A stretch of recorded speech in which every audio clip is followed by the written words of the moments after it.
कर्ज तो चुकाना ही पड़ता है। बहुत समय पहले की बात है, रायपुर नामक नगर में हीरालाल नाम का एक सेठ रहता था। वह लोगों को ब्याज पर पैसे देने का काम करता था। उसके पास रायपुर के अलावा भी दूर दूर के गांव से लोग पैसे लेने के लिए आते थे और वादे के मुताबिक जब उनके पास पैसे आते तो वह लोग मूल के साथ ब्याज के पैसे भी चुका देते। सेठ हीरालाल ब्याज पर पैसे तो देता था, लेकिन वह उसूलों का पक्का और ईमानदार आदमी था। वह समय से पहले ना तो किसी से पैसे मांगता और ना ही किसी के साथ गलत व्यवहार करता था। इसके साथ साथ हीरालाल में 2 गुण और भी थे। वह बहुत ही दयालु और भगवान को मानने वाला था। अपने इन्हीं गुणों के कारण वह दूर दूर तक प्रसिद्ध था। एक बार की बात है, इस नगर से कालू और भूरा नाम के 2 ठग गुजर रहे थे। सेठ हीरालाल की प्रसिद्धि उन दोनों के कान तक पहुंची तो उन दोनों आपस में बात करने लगे और सोचा क्यों ना सेठ के पास जाकर कुछ पैसे उधार मांगे जाएं और फिर हम कुछ ऐसा करें कि वह पैसे हमें वापस ही ना देने पड़े। यह सोचकर उन दोनों ने एक योजना बनाई और सेठ हीरालाल के पास चले गए। उन दोनों ठग सेठ हीरालाल की हवेली में पहुंचे और जाकर सेठ से कहा, सेठ जी, हम दोनों बहुत दूर से आए हैं। हमारे गांव में पिछले साल अकाल पड़ गया था और इस कारण से इस बार यहाँ कोई फसल नहीं हुई और हमारे घर में खाने के लिए अन्न का एक दाना भी नहीं है। इस बार बारिश अच्छी हो रही है और हमें उम्मीद है कि इस बार फसल ज़रूर अच्छी होगी। हमने आपके बारे में काफ़ी सुना है, इसलिए हम आपसे कुछ पैसे उधार लेने आए हैं। सेठ हीरालाल ने उनकी बात सुनकर कहा, भाई, मैंने तुमसे पैसे मांगने का कारण और तुम्हारी जगह नहीं पूछी। तुम मुझे सिर्फ इतना बताओ कि तुम्हें कितने पैसे चाहिए और तुम कब तक वापस करोगे। सेठ हीरालाल की बात सुनकर कालू ने कहा, सेठ जी, हमें 5,000 रुपये की ज़रूरत है और हम आपका पैसा जल्द ही वापस कर देंगे। सेठ ने उनकी बात सुनकर कहा, भाई, उस जल्दी का कोई समय तो होगा। समय जाने बिना मैं तुम्हें कर्ज नहीं दे सकता।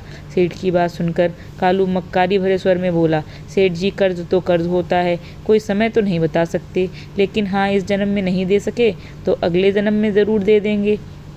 सेठ ने उसकी बात सुनकर कहा, ठीक है, तुम अगले जन्म में वापस कर देना, मुझे तुम्हारी बात पर पूरा विश्वास है। यह कहकर सेठ हीरालाल ने अपने मुनीम से कहा, इनका नाम खाते में लिखकर इन्हें 5,000 रुपये दे दो और यह भी लिख दो कि पैसा ब्याज के साथ अगले जन्म में वापस करेंगे। मुनीम ने जब यह बात सुना तो सेठ से कहा, लेकिन सेठ जी। सेठ ने कहा, लेकिन कुछ नहीं, जो कहा है वो करो। मुनीम ने उन दोनों का नाम लिखकर उनके हस्ताक्षर करवाकर उन्हें 5,000 रुपये दे दिए। दोनों ठग रुपये पाकर बहुत ही खुश थे। उन्होंने बिना गिने ही रुपये जेब में डाले और सेठ हीरालाल को धन्यवाद देकर वहां से चले गए। वह दोनों बहुत खुश थे कि उन्होंने सेठ को मूर्ख बना दिया। उनके वहां से जाते ही मुनीम ने सेठ से कहा, मालिक, आप जानते हैं कि वह आपको पैसा वापस नहीं करेंगे और इस कागज़ के अनुसार तो हम कानूनी भी उनसे पैसा वापस नहीं ले सकते, तो फिर आपने उनको पैसे उधार क्यों दिए। सेठ ने मुनीम की बात सुनकर कहा, मुनीम जी, यह सब कुछ मैंने जानबूझकर किया है और यह मैंने क्यों किया है, यह बात तुम्हें समय आने पर ही पता चलेगी। और एक बात याद रखना, कर्ज कर्म के समान होता है। इस जन्म में लिया गया कर्ज अगले जन्म में भी मनुष्य के साथ रहता है और उसी के अनुसार मनुष्य को नया जन्म मिलता है। सेठ हीरालाल की यह बातें मुनीम को समझ में नहीं आ रही थीं। उधर दोनों ठग खुशी खुशी अपने रास्ते पर चले जा रहे थे। तभी कालू ने कहा, यह सेठ तो हमारी उम्मीदों से ज़्यादा बेवकूफ़ निकला। मैं तो सोच रहा था कि हमारे अगले जन्म की बात सुनकर सेठ हमें पैसे नहीं देगा, लेकिन उस बेवकूफ़ ने तो हमें इतनी बड़ी रकम कर्जे में दे दी। उस मूर्ख ने इतना भी नहीं सोचा कि अगले जन्म में भला यह उधार कौन चुकाएगा। उसकी बात सुनकर भोलू ने कहा, चलो, हमें इससे क्या लेना देना, हमारा तो इसमें फ़ायदा ही फ़ायदा है। चलो अब किसी दूसरे गांव में जाकर कुछ दिन आराम से गुजारते हैं। दोनों को चलते चलते काफ़ी समय हो गया। रात होने वाली थी। दोनों ने सोचा कि रात होने वाली है, किसी के घर में रहने के लिए जगह ढूंढी जाए। यह सोचकर उन्होंने एक घर का दरवाज़ा खटखटाया। वह घर एक किसान का था। किसान बाहर आया। कालू ने किसान से कहा, भाई, हम दोनों परदेसी हैं और रात गुजारने के लिए जगह चाहते हैं। जब किसान ने उनकी बात सुनी तो कहा, कोई बात नहीं भाई, मैं अभी आपके रहने का इंतज़ाम करता हूँ। यह कहकर किसान ने अपने घर के आंगन में उनके लिए चारपाई बिछा दी और उनको कहा, अगर आपको खाने की ज़रूरत है तो मैं आपको खाना भी खिला सकता हूँ। उन दोनों ने किसान की बात सुनकर कहा, नहीं भाई, खाने की हमें कोई ज़रूरत नहीं है, हमें सिर्फ आराम करना चाहते हैं। हमें अपने रुकने के लिए जगह दे दी, बस इतना ही काफ़ी है। दोनों ठग काफ़ी थके हुए थे, इसलिए वह जल्द ही सो गए। अचानक आधी रात के समय कालू को कुछ आवाज़ सुनाई दी, जिसके कारण उसकी नींद खुल गई। कालू वह आवाज़ सुनकर डर गया और उठकर बैठ गया। जब उसे कुछ समझ नहीं आया तो उसने भोलू को उठाया और सारी बात बताई। दोनों बहुत ध्यान से उन आवाज़ों को सुनने लगे। दोनों बोलने वालों की तलाश में इधर उधर देखने लगे, लेकिन आसपास तो क्या, दूर दूर तक उन्हें कोई नज़र नहीं आया।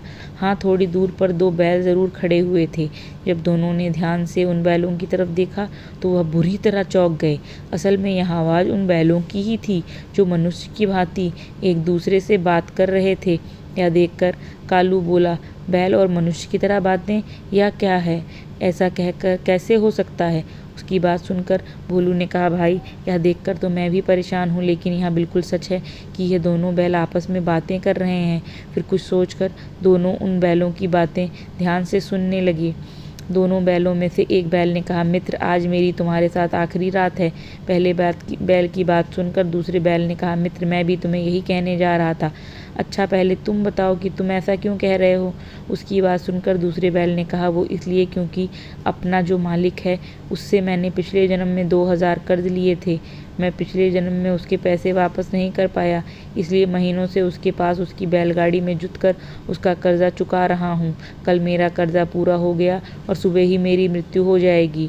उसकी बात सुनकर दूसरा बैल बोला, मेरी भी यही कहानी है दोस्त, लेकिन तुम बहुत भाग्यशाली हो कि तुम्हारा कर्ज खत्म हो गया और तुम्हें कल छुटकारा मिल जाएगा। लेकिन मेरे भाग्य में अभी और दुख झेलना लिखा है। कल एक आदमी आएगा जो मुझे किसान से छीन कर ले जाएगा और फिर अगले कई महीनों तक मुझे दुख सहने पड़ेंगे। उसकी बात सुनकर पहला बैल बोला, लेकिन वह दूसरा आदमी तुम्हें क्यों लेकर जाएगा? उसकी बात सुनकर दूसरे बैल ने कहा, यही मेरा भाग्य है, तभी तो हमारा मालिक उससे कर्जा लेकर अभी तक चुका नहीं पाया। कल वह आदमी आकर अपने पैसे मांगेगा और किसान के ना देने पर वह मुझे डंडा मारता हुआ अपने साथ ले जाएगा। उसकी बात सुनकर पहला बैल बोला, तब तो काफ़ी मुश्किल वाली बात है, मुझे तुम्हारे साथ पूरी हमदर्दी है। यह सुनकर दूसरा बैल बोला, मुझसे हमदर्दी मत करो दोस्त, यह मेरा पिछले जन्म का कर्म है, इसलिए मुझे इस जन्म में भोगना ही पड़ेगा। यह बात सुनकर पहला बैल बोला, ठीक कहते हो दोस्त, खैर हमारी बातें छोड़ो, मुझे और तुम्हें तो अपने कर्मों की सज़ा मिल रही है या मिल जाएगी, लेकिन मुझे तो दुख उन दोनों आदमियों के लिए हो रहा है जो आज किसान के मेहमान बनकर आए हैं। उसकी बात सुनकर दूसरा बैल बोला, क्या मतलब है तुम्हारा? उन दोनों लोगों ने ऐसा क्या किया है? बैलों की यह बात सुनकर दोनों ठगों के कान खड़े हो गए और वह ध्यान से सुनने लगे। दूसरा बैल बोला, उन लोगों ने क्या किया है? पहले ने कहा, तुम यहाँ पूछो कि उन लोगों ने क्या नहीं किया है। वह दोनों व्यक्ति ठग हैं और अब तक न जाने कितने लोगों को ठग चुके हैं और इस समय भी एक नगर के सेठ को ठग कर उसके कर्जा लेकर आए हैं। यह बात सुनकर दूसरा बैल बोला, इसका मतलब उन दोनों को सेठ का कर्जा चुकाने के लिए अगले जन्म में उसका गधा बनना पड़ेगा। उन दोनों बैलों की बात सुनकर दोनों ठगों के होश उड़ गए और उनमें से एक ठग ने कहा, सुनो दोस्त, इन दोनों को पिछले जन्म का कर्जा ना चुकाने के कारण बैल बनना पड़ा। उसकी बात सुनकर दूसरा ठग बोला, हाँ, और यह भी है कि हमने जो कर्जा चुकाने के लिए अगले जन्म में गधा बनना पड़ेगा। यह बात सोचकर ही दोनों के पैरों के नीचे से ज़मीन निकल गई और उन्होंने सोचा कि अब हम सेठ का कर्जा अपने सर पर नहीं रखेंगे, हम कल वापस जाएंगे और उनका कर्जा वापस कर देंगे और बाकी जीवन लोगों की सेवा में गुजार देंगे ताकि हमारे सारे पाप इस जन्म में धुल जाएं। यह सोचकर दोनों ने तय किया कि वह सुबह होते ही वापस सेठ के पास जाएंगे और उसको उसके पैसे वापस कर देंगे और साथ ही ठगी का धंधा भी छोड़ देंगे और मेहनत और ईमानदारी की रोटी कमा कर खाएंगे। इसके बाद वह दोनों ठग सो गए, पर सोने के बाद भी उन्हें चैन नहीं था। उन्हें सपने में भी वह दोनों बैल दिखाई दे रहे थे। सुबह किसान के रोने की आवाज़ आई तो उन दोनों की नींद खुली। वह दोनों जल्दी से उठे तो उन्होंने देखा कि बैल सचमुच में मर गया था और किसान ज़ोर ज़ोर से रो रहा था। यह देखकर दोनों ठग समझ गए कि वह बैल बिल्कुल सच कह रहे थे। उनमें से एक बैल ने तो सचमुच दम तोड़ दिया है और वह अपने मालिक के पिछले जन्म के कर्ज से मुक्ति पा चुका है। अभी कुछ समय ही गुजरा था कि तभी किसान के घर एक आदमी आया और वह किसान से कहने लगा, मेरा कर्ज तुमने अभी तक नहीं चुकाया है, अब तुम्हें इसका परिणाम भुगतना पड़ेगा। मैं तुम्हारे बैल को लेकर जा रहा हूँ। उस आदमी की बात सुनकर किसान ने कहा, भाई, मैं तुम्हारे पैसे बहुत ही जल्द चुका दूंगा, मेरे बैल को मत लेकर जाओ। देखो, मेरा एक बैल पहले ही मर गया है, मुझ पर दया करो। लेकिन उस आदमी ने बिल्कुल भी दया नहीं दिखाई और वह किसान के दूसरे बैल को डंडे मारते हुए ले गया। यह सारी घटना दोनों ठग अपनी आंखों से देख रहे थे। दोनों ने उसी समय अपना सारा सामान समेटा और रायपुर के लिए रवाना हो गए। पूरा दिन चलने के बाद दोनों ठग ठग सेठ की हवेली पर पहुंच गए और जाकर उन्होंने सेठ हीरालाल से कहा, सेठ जी हमें बचा लीजिए, हमें इस पाप से बचा लीजिए। सेठ हीरालाल ने हैरानी से उनसे पूछा, भाई तुम लोग कौन हो? सेठ की बात सुनकर कालू बोला, सेठ जी आप हमें इतनी जल्दी भूल गए? हम दोनों कालू और भूरा हैं। कल ही तो हमने आपसे 5,000 रुपये कर्ज लिए थे। मुनीम ने उन दोनों की बात सुनकर सेठ से कहा, सेठ जी यह दोनों वही हैं जो कर्ज लेने के लिए आए थे और जिन्होंने अगले जन्म में कर्ज लौटाने का वादा किया है। मुनीम की बात सुनकर कालू और भूरों ने कहा, हाँ सेठ जी हम अपना कर्ज वापस करने आए हैं। यह लीजिए मूल के 5,000 और ब्याज के 10 रुपये साथ में, और हमारा नाम वही खाते से काट दीजिए। सेठ हीरालाल ने उनकी बात सुनकर कहा, भाई मैं कर्ज वापस नहीं लेता, मैं अपने उसूलों का पक्का आदमी हूँ।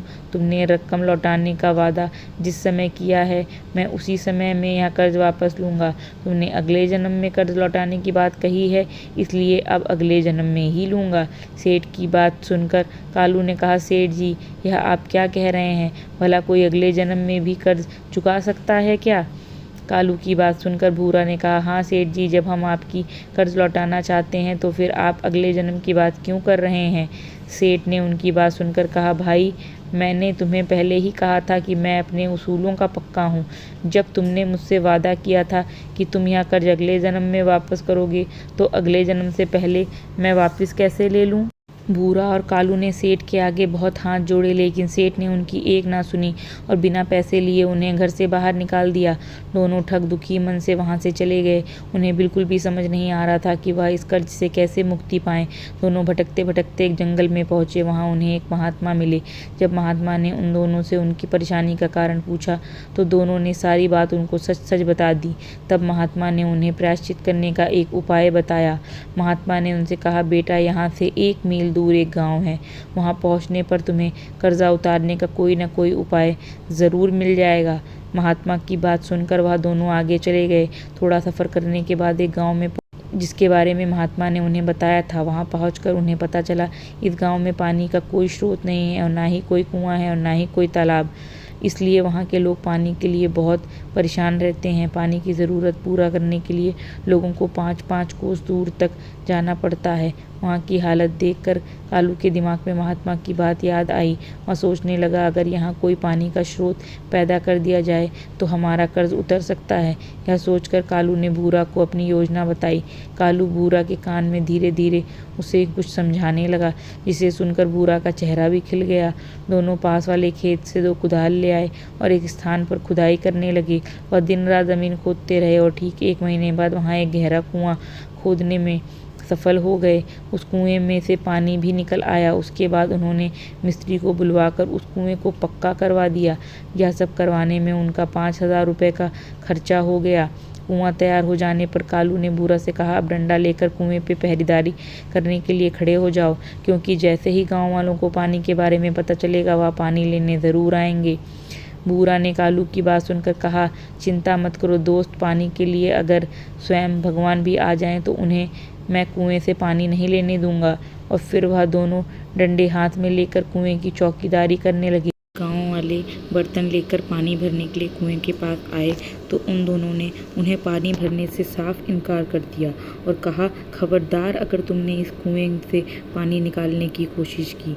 यह सुनकर गांव वालों, तुम किस तरह की बात कर रहे हो? हम लोगों को पता है कि गांव में पानी की कितनी दिक्कत है। तुमने इस कुएं को बनाकर गांव वालों पे बहुत बड़ा एहसान किया है। कालू ने उसकी बात सुनकर कहा, वो सब ठीक है, लेकिन यह कुआं हमारा नहीं है, बल्कि रायपुर के सेठ हीरालाल जी का है। हम बिना उनकी इजाज़त के किसी को कुएं से पानी भरने नहीं दे सकते। हाँ, अगर तुम कुएं से पानी चाहिए तो पहले सेठ की इजाज़त लेनी पड़ेगी। पूरे गांव वाले इकट्ठा होकर सेठ हीरालाल के पास पहुंचे और सेठ से प्रार्थना करने लगे, सेठ जी हम पर रहम कीजिए।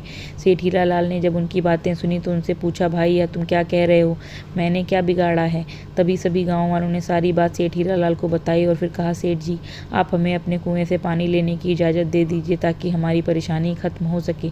सेठ ने उनकी बात सुनकर कहा, लगता है आप लोगों को कोई गलतफहमी हो गई है। मैंने अपने गाँव में कोई कुआं नहीं बनवाया। ज़रूर वह दोनों व्यक्ति आपसे झूठ बोल रहे हैं। सेठ की बात सुनकर गांव वालों ने कहा, सेठ जी आप ऐसा मत कहिए, हम लोग बड़ी उम्मीद लेकर आपके पास आए हैं।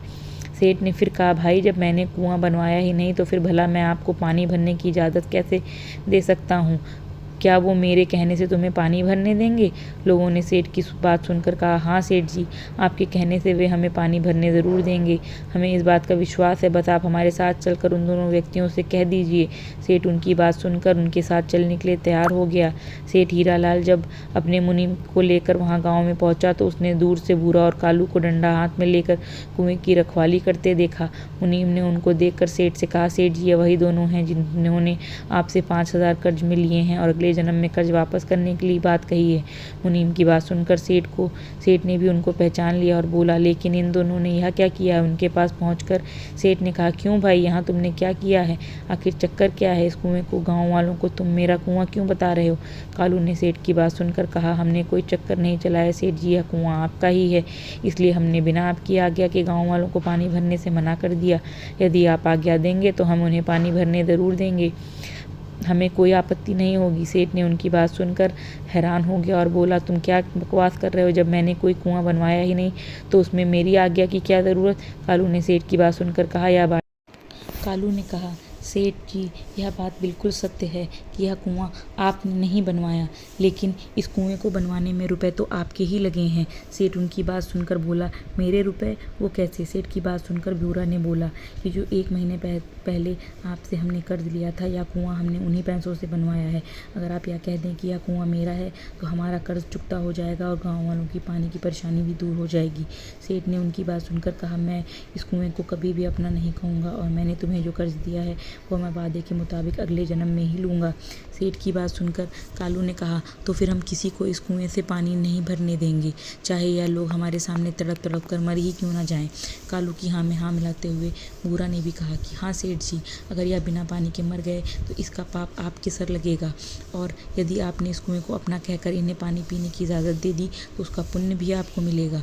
उन दोनों की बातें सुनकर गाँव वाले भी सेठ के आगे गिड़गिड़ाने लगे और हाथ जोड़कर कहने लगे, सेठ जी, हम पर रहम कीजिए। सेठ हीरालाल उलझन में पड़ गया। फिर कुछ देर बाद सोचने के बाद वो बोला, ठीक है भाई, तुम लोग बहुत चालाक हो। ने बड़ी चालाकी से मेरे उसूलों को तोड़कर मेरा कर्जा वापस कर दिया, उसके लिए मैं तुम्हारे दिमाग की दाद देता हूँ। लेकिन एक बात की मुझे हैरानी है कि तुम इतनी जल्दी मेरा कर्जा वापस करने के लिए उतावले क्यों हो गए, जबकि तुम पहले मुझसे कर्ज लेकर मुझे ठगना चाहते थे। कालू ने सेठ की बात सुनकर कहा, हाँ सेठ जी, आप ठीक कह रहे हैं, हम आपको मूर्ख समझकर आपको लूटने के लिए ज़रूर आए थे, लेकिन बाद में हमारी आंखें खुल गई। तब कालू ने सारी बात जो किसान के घर में हुई थी वह सेठ को बताई। सेठ और उसका मुनीम सारी बातें सुनकर हैरान रह गए। सेठ ने मुनीम की तरफ देखा और पूछा, क्यों मुनीम जी, कुछ और जानना है? मुनीम सेठ की बात सुनकर कुछ नहीं बोला। तभी गांव वाले बर्तन लेने के लिए चले गए। अब पूरे गांव वालों के साथ साथ सेठ हीरालाल भी बहुत खुश था। इस घटना के बाद कालू और भूरा ने ठगी का धंधा छोड़ दिया और मेहनत मजदूरी कर कर अपना जीवन यापन करने लगा।